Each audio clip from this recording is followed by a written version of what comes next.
You ask Tiger to solve. This deals with linear equations with one unknown. The final result is q equals -5/3.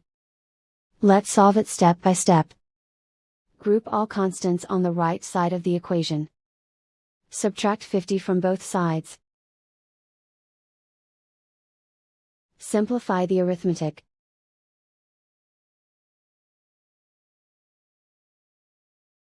Isolate the q. Divide both sides by 30. Simplify the fraction. Find the greatest common factor of the numerator and denominator.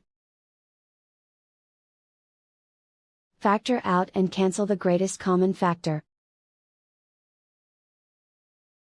And so the final result is q equals -5/3.